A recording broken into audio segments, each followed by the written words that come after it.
생명 존중, 생명 사랑, 화이팅!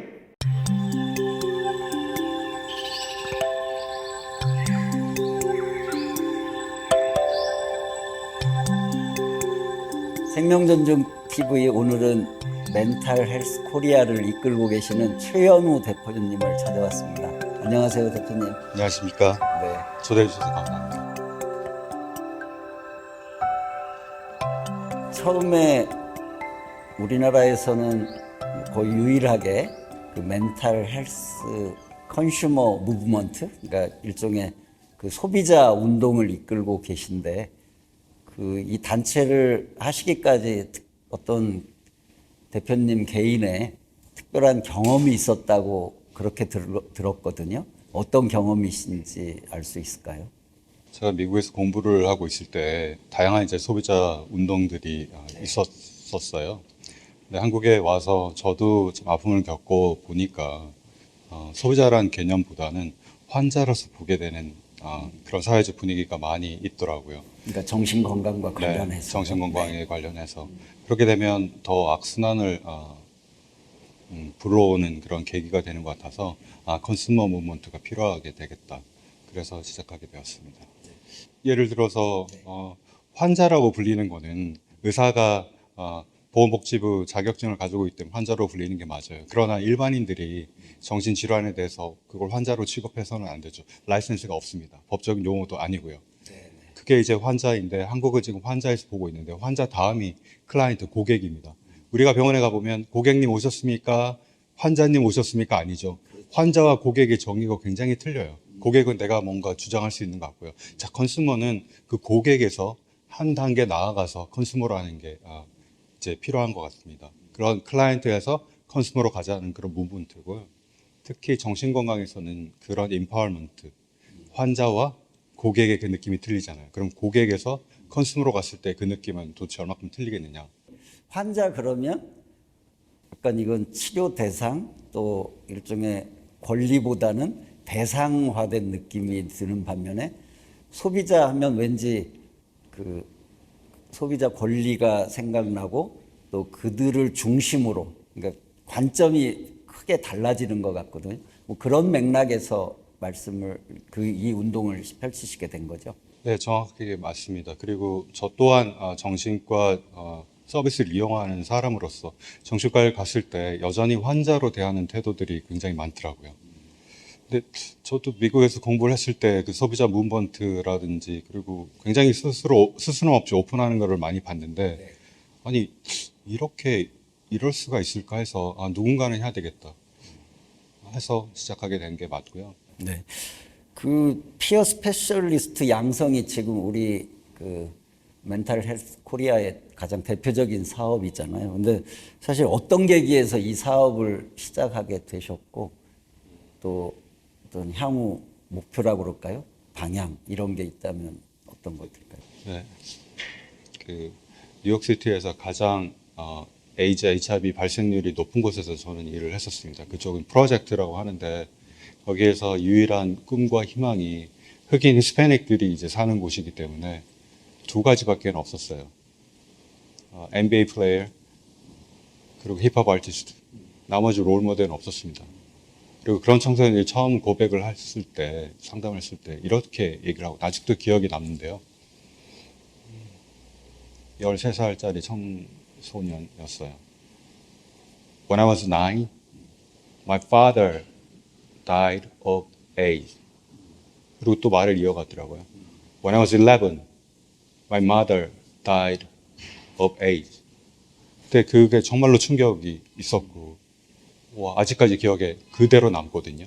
근데 그런 그 친구들이 피어 서포트 스쿨을 통해서 정말 달라졌어요.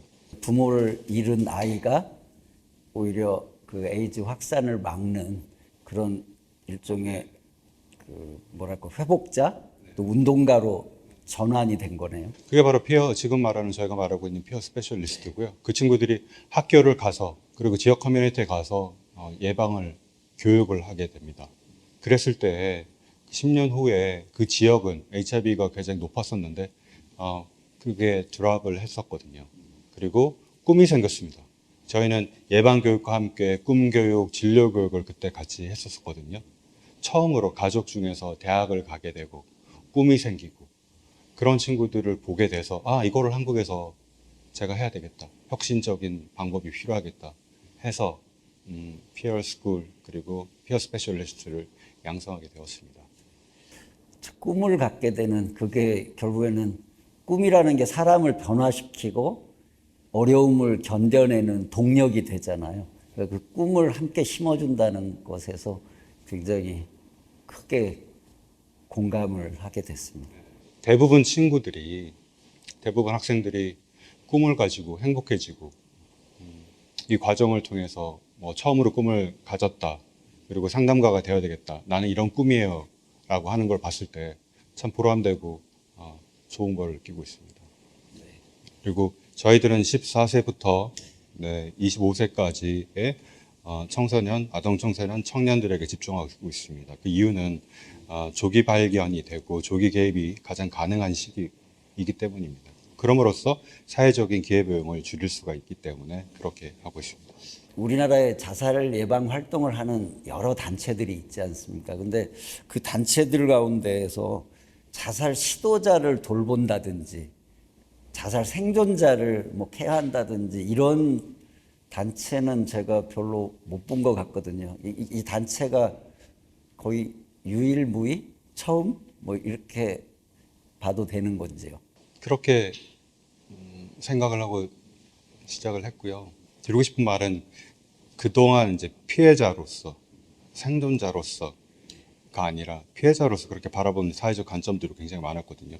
죄책감과 억울함과 그런 말 못한 것들을 숨어서 지내야만 했던 것들을 이제 당당하게 오픈하고 생존자로서 지지와 박수를 받아야 되거든요. 왜냐하면 이런 자살의 문제는 사회적인 이슈이고 개인적인 이슈가 아닙니다. 그걸 알리기 위해서 당당하게 오픈하고 생존자로서 박수를 칠 수 있도록 그리고 그동안 자살 예방이라는 전쟁에서 우리가 사실은 실패했다고 봐도 과언이 아니거든요. 워낙 오랫동안 지금 OECD 자살률 1위에 불명예를 계속 안고 있으니까. 그렇다면 생존자 수를 바라보고 돌아온 전우로 환영해주고 이제는 전쟁에 같이 참여하겠다는 그런 뜻이 있는 곳이 필요하고 그러면 관점의 변화 그리고 또 혁신적인 관점으로 다가가야 된다고 생각했기 때문에 그렇게 하게 되었습니다. 아까 예를 들면 자살 생존자나 또 그런 아픔이나 경험을 한 분들이 스스로 그러니까 공개하게 되면 어떤 장점이 있나요? 저도 그거를 오픈하기까지 굉장히 어려웠던 것 같고 지금도 맞는지는 잘 모르는 것 같아요.